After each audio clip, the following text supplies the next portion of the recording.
Hello, Hamilton. Today is Tuesday, April 7th.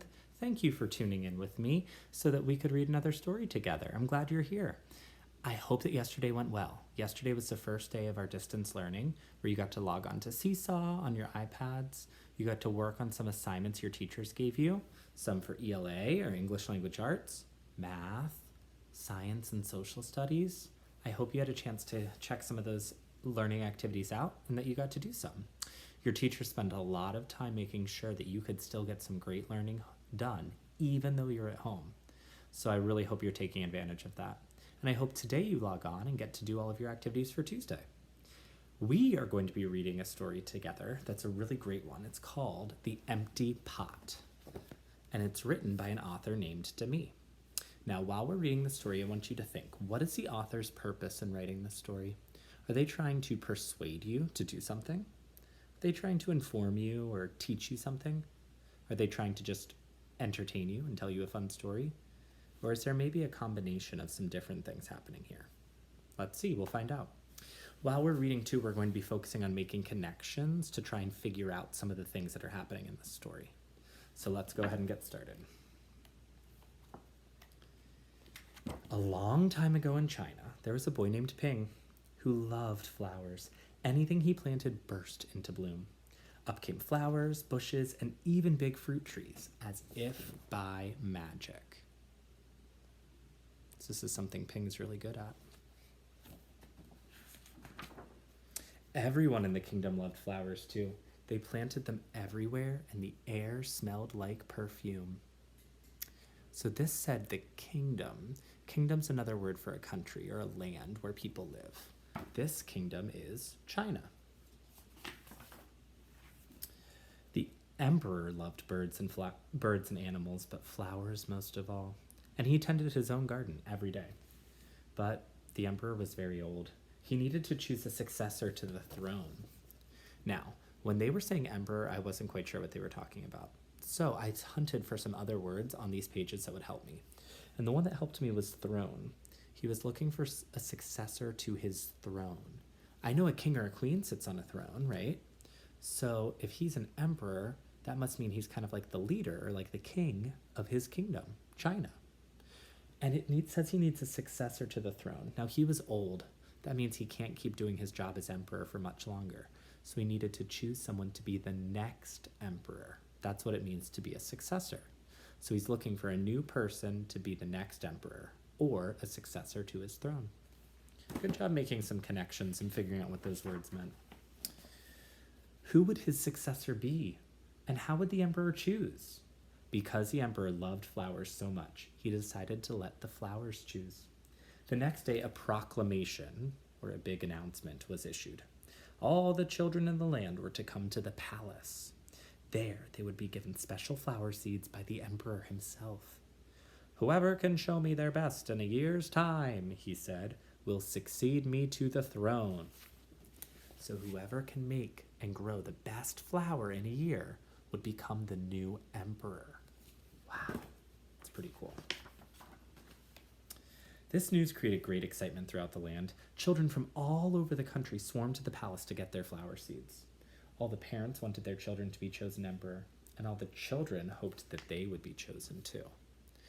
I want you to think, why would the children want to be chosen emperor? And why would their parents want them to be chosen as emperor too? This little hint might help you to think about it differently. The emperor for China is kind of like the president for our country. So imagine there was a contest where whoever got to grow the best flower, I'm talking kids growing the best flower, got to be the next president. Would you want to win? Why? So why do you think they would want to win too? Do you see how you're making that connection to how they would be thinking in this story? Very smart. When Ping received his seed from the emperor, he was the happiest child of all. He was sure he could grow the most beautiful flower. Ping filled a flower pot with rich soil. He planted the seed in it very carefully. I bet Ping has a pretty good chance he was the best at growing flowers. He watered it every day. He couldn't wait to see it sprout, grow, and blossom into a beautiful flower. Think about what the story was called again. The Empty Pot. Make a prediction. We know Ping's really good at growing flowers. think about the title. What do you think is going to happen with his seed? Let's see. Day after day passed, but nothing grew in his pot.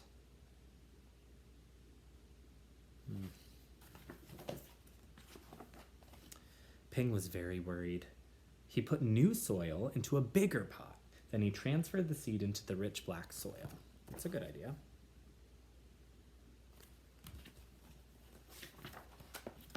Another 2 months he waited. Still nothing happened. Look, it looks like a brand new season too. By and by, the whole year passed. New season.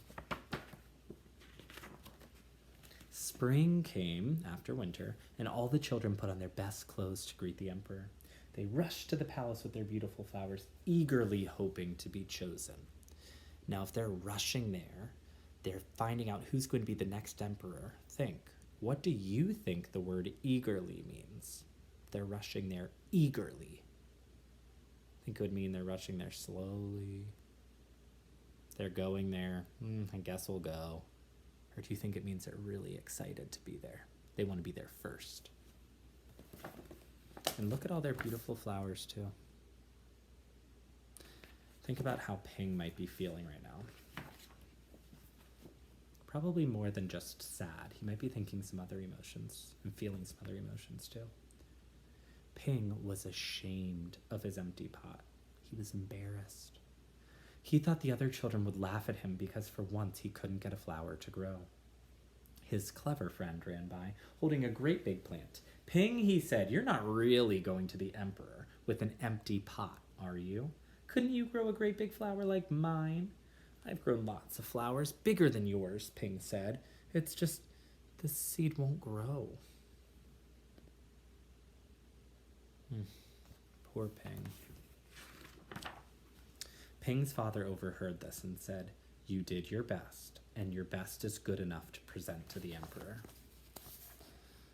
So his dad's trying to say, even though you couldn't grow a flower, you did your best work, so you should still be proud of it and try. Holding the empty pot in his hands, Ping went straight away to the palace. Oh, poor Ping. I bet that's going to be really hard to show that to the emperor, especially when he's the best at planting flowers. The emperor was looking at the flowers slowly, one by one. How beautiful all the flowers were, but the emperor was frowning and did not say a word. See Ping back here.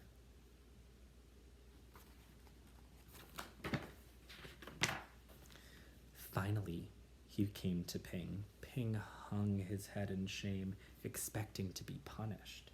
The emperor asked him, why did you bring an empty pot? Make a prediction. What do you think is going to happen? Ping started to cry and replied, I planted the seed you gave me, and I watered it every day, but it didn't sprout. I put it in a better pot with better soil, but still it didn't sprout. I tended it all year long, but nothing grew. So today I had to bring an empty pot without a flower. It was the best I could do.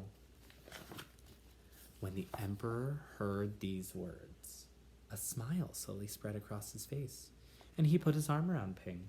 Then he exclaimed to one and all, I have found him. I have found the one person worthy of being emperor. Where you got your seeds from, I do not know, for the seeds I gave you had all been cooked, he said, so it was impossible for any of them to grow. So all these children came with all these beautiful flowers, and what the emperor had done was he had cooked all of the seeds he had given them. A cooked seed doesn't grow. So were all of the children being truthful when they came with these big, beautiful flowers? They had gotten a new seed when theirs wouldn't grow, just like Ping. Ping, however, didn't lie. He came with the truth. I admire Ping's courage to appear before me with the empty truth, and now I rewarded him with my entire kingdom and make him emperor of all the land. Wow. The end. I want you to think, What was the moral or the reason this author was writing this story? What lesson was the author trying to get you to understand and to think about? I also want you to think, what was their purpose in writing this story? Was it just to entertain you and tell you a fun story? Or were they trying to teach you something too? Were they maybe also trying to persuade you of something?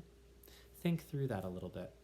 That's your literacy challenge for today. I want you to think, what was the lesson from this story? And see if you can explain that to someone or write it down.